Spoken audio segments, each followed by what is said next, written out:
Mesdames et messieurs, soyez salués où que vous soyez, partout à travers les quatre coins du globe. Alors, la situation russo-ukrainienne reste très tendue et est en train de se détériorer à un niveau sans précédent. Oui, il s'agit du chef d'État ukrainien Volodymyr Zelensky qui vient de faire une sortie très forte contre l'État russe, donc contre la Fédération de Russie, et a complètement envoyé des déclarations de guerre contre Vladimir Poutine, la Fédération de Russie et tous ses alliés. Oui, tous ses alliés confondus tels que la Corée du Nord et tous ceux-là qui soutiennent la Russie sur les lignes de front. Alors, ça s'est passé ces dernières 24 heures lors d'une conférence conjointe entre Volodymyr Zelensky et la première ministre du Danemark, Madame Mette. Voilà, elle s'appelle Mette. Elle s'appelle Mette Frederiksen. Voilà, c'est son nom. Ils ont fait cette conférence conjointe et c'est là que Zelensky a profité pour déclarer la guerre à M. Vladimir Poutine, à toute la Fédération de Russie. Alors, est-ce que Zelensky va parvenir à son but? Voilà la question que l'Occident, les Otaniens se posent. Chères dames, chers messieurs, par rapport à cette conférence conjointe, la première ministre du Danemark a relayé l'information telle que il vient de fournir encore 6 avions de combat F-16 à l'Ukraine. Donc, hormis ce que Washington avait donné, hormis ce que les Alliés donnent, le Danemark vient de donner encore 6 nouveaux avions de combat F-16 à l'Ukraine. Alors, Zelensky a pris la parole et il a parlé fort. Il a décidé de montrer son muscle à la Russie et tous ses alliés en les déclarant officiellement la guerre. Mais qu'est-ce qu'il a dit? Écoutez les déclarations que le chef d'État ukrainien Volodymyr Zelensky vient de déclarer selon les informations officielles venant tout droit des médias locaux. Chers dames, chers messieurs, qu'est-ce qu'il a dit? Il dit, je cite, « L'Ukraine a des capacités à longue portée. L'Ukraine a des capacités à longue portée. Nous avons Neptune et Atakams à longue portée et nous utiliserons tout cela. Nous avons Neptune et Atakams à longue portée et nous utiliserons tout cela. » Alors, Zelensky a confirmé que l'Ukraine avait reçu l'autorisation d'attaquer avec des missiles de l'OTAN. Il dit, je cite, « Maintenant qu'il existe des décisions appropriées non seulement dans les médias, mais aussi dans les pays concernés, il est très important d'ajouter à cette décision le nombre d'opportunités avec lesquelles nous pouvons réduire le potentiel militaire de la Fédération de Russie, où qu'il se trouve. » Vous écoutez cette partie? Il est très important d'ajouter à cette décision le nombre d'opportunités avec lesquelles nous pouvons réduire le potentiel militaire de la Fédération de Russie, où qu'il se trouve, a déclaré le chef d'État Volodymyr Zelensky. Ça, c'est une déclaration de guerre. Oui, Zelensky a décidé de ne plus rester sur sa position de pleurer, de plaidoyer, de plaidoyance et tout ce qui s'ensuit. Alors, il a donc décidé d'abord d'envoyer le message à la Fédération de Russie, à ses alliés et à tous les alliés de la Russie. Que donc, maintenant, le moment est venu. Nous avons Neptune, nous avons Atakams et nous allons passer à la vitesse supérieure. Où que les bases militaires des objectifs critiques militaires se trouvent, des cibles critiques russes se trouvent, nous allons les frapper. Chers dames, chers messieurs, écoutez ces déclarations. Dans le même temps, il n'a pas confirmé que les missiles à longue portée avaient déjà touché la région de Bryansk. Vous comprenez? Il n'a pas parlé de ça. Et oui, il a laissé cela en sourdine. Alors, il dit, je cite, « Désolé, sans détail inutile, l'Ukraine a des capacités à longue portée. Il existe des drones à longue portée de la propre production, de sa propre production, donc de la production ukrainienne. » Vous comprenez? Il dit que nous avons maintenant un long Neptune et plus d'un. Donc, ils ont un long Neptune et plus d'un. Donc, ils en ont en abondance. Vous comprenez? Et maintenant, nous avons Atacams.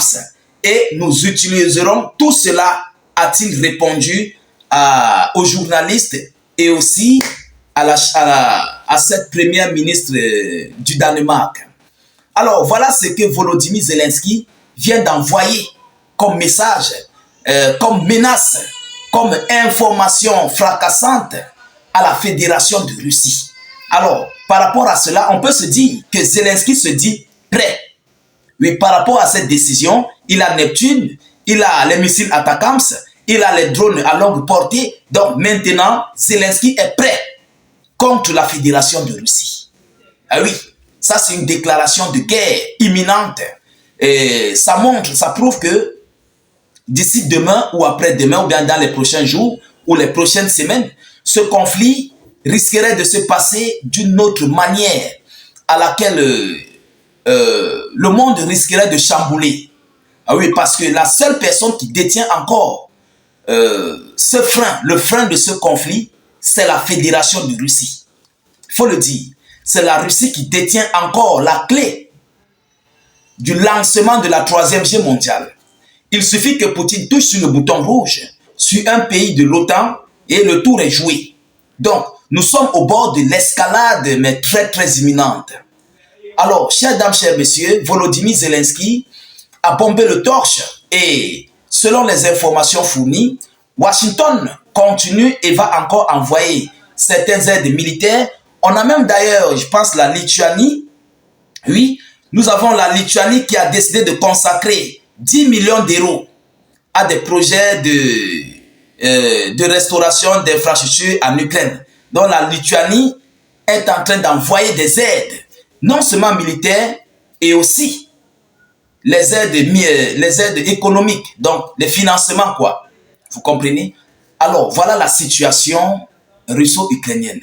Chères dames, chers messieurs, du côté de la Fédération de Russie, je ne peux pas vous cacher, les Russes, ils comptent répliquer, mais ils sont en train d'abord de réunir, en fait, toutes les preuves palpables qui ont permis de lancer ici, comment dirais-je, ces missiles Atacams sur le sol de la Fédération de Russie avant de procéder à leur représailles ou bien à leur réponse par rapport à ce qu'ils ont fait sur le territoire russe, selon les informations que j'ai reçues. Oui, selon les informations reçues. C'est ce que la Russie est en train de faire.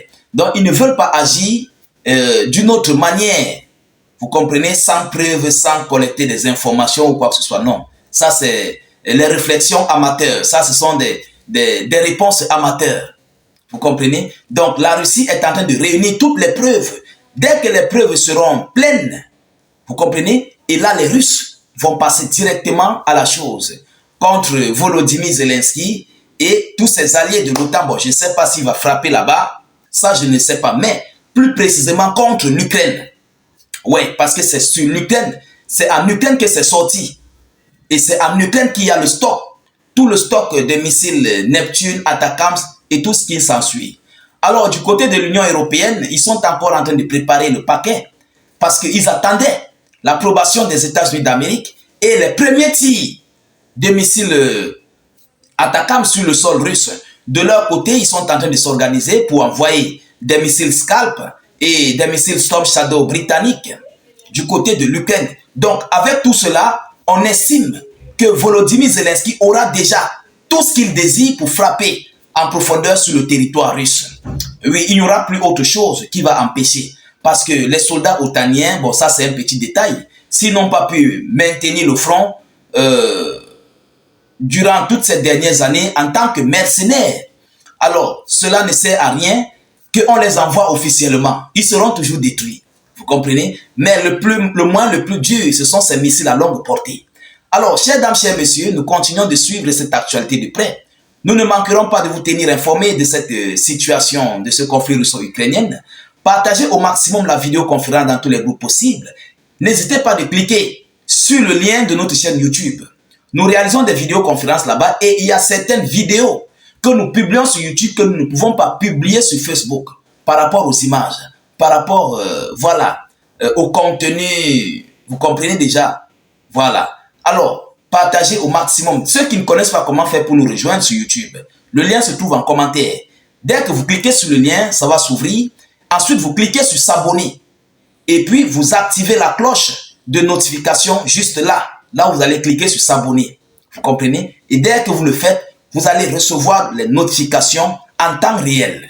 N'hésitez pas de laisser beaucoup d'avis en commentaire. Si vous n'avez rien à écrire, mettez tout simplement salut état d'urgence ou encore faites des cœurs en commentaire. Ou encore, si vous le pouvez, mettez notre slogan qui est vive la paix dans le monde. Je vous reviens tout à l'heure pour une prochaine série d'actualités. Soyez encore salués une fois de plus. Ciao, ciao.